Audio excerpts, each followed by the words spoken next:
everyone, welcome back for another Trinity Stamps video. This is Cassie. Today we are going to be doing some hot foiling. We're going to do that with our beautiful Betta from Trinity Stamps, and you can see I have my machine sitting over here. We're going to go ahead and turn that on and get that started, and then you'll see the lights all turn on. The one is red because it's working on getting hot.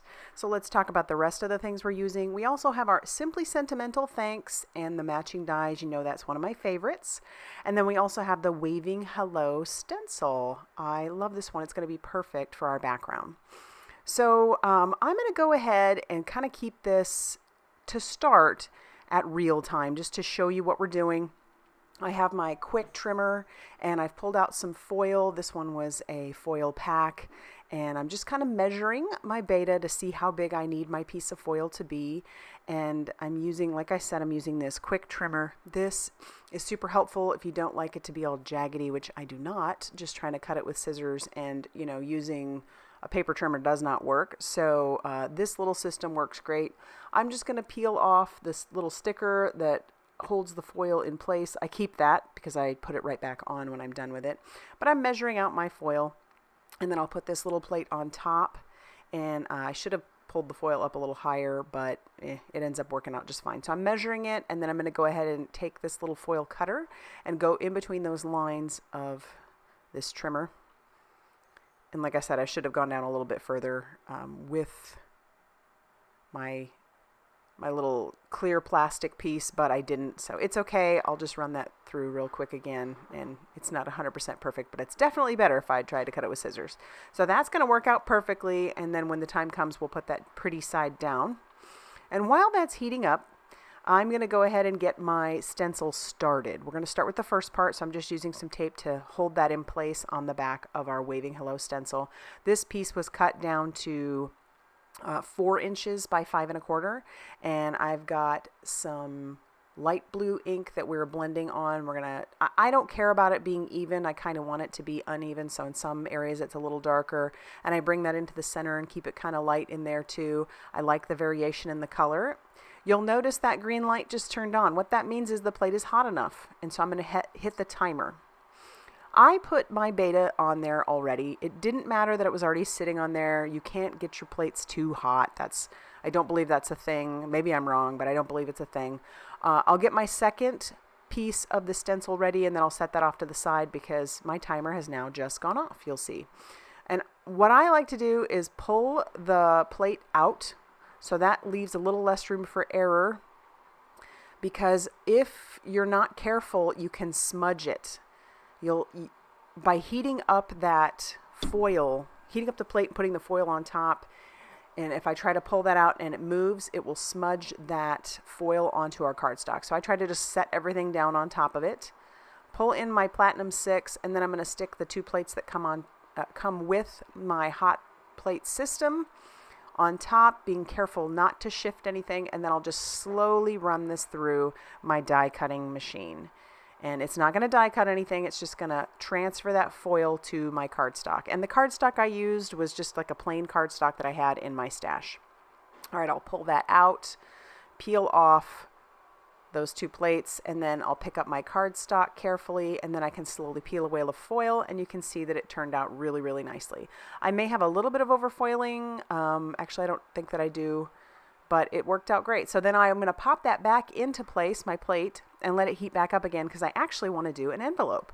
And you can do this. This was more of an experiment, so same process, and I have sped this all up because you've already seen this. I'm just going to put that foil down on top, put my envelope where I want the image, and do the same process. Now, I didn't cover the foil completely where the hot plate is going to go through, so I am going to have a little transfer onto one of my plates, but I'll show you how we can get that off of there. See? And that does bug me, but I'll peel that away. I do have a little overfoiling, but look, you can foil on your envelopes as well. So now you have these matching envelopes. I'm just going to use this really soft white eraser that I have very lightly, and it can get rid of any of the extra overfoiling.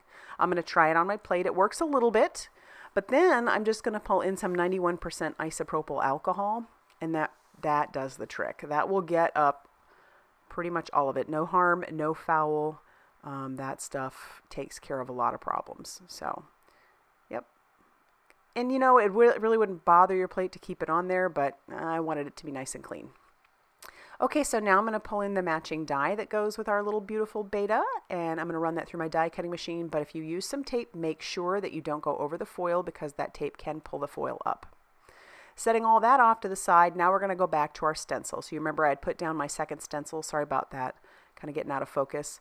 I brought in some shark tooth, and I did blend too heavily in some areas, so it does squish underneath the stencil. The reason it does that is because pigment inks are a lot juicier than dye inks usually. And you'll see there's definitely a lot of over stenciling, but I'm going to spray some of this shimmer spray on top. It's a frost sheer shimmer spritz, and it just gives a little bit of a sparkle. And you could just start over if you wanted to, but I'm not one that usually likes to do that. I'll cover my mistakes and work with what I have just because it doesn't really bother me.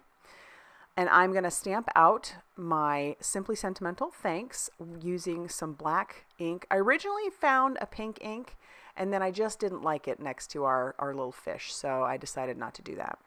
I stamped Many twice. And then I'm going to use our matching die to run this through my die cutting machine and pull out the word thanks. And then I'll cut out the word many. I thought I was going to use both of those, but I just decided to use the one, trimming that down in my guillotine trimmer. All right, now I've got some black cardstock that it's slightly bigger than my card panel. And so it's just going to have a little bit of black showing through. That's going to bring in that, or make the thanks pop even more, and it'll just kind of make it look like it ties together even better.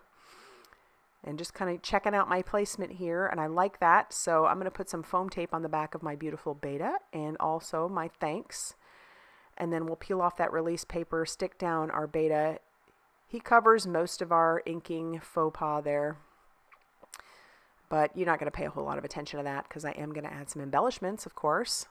Peeled off the release paper on our thanks, and I put that down. And then for the word many, I'm just going to glue it down.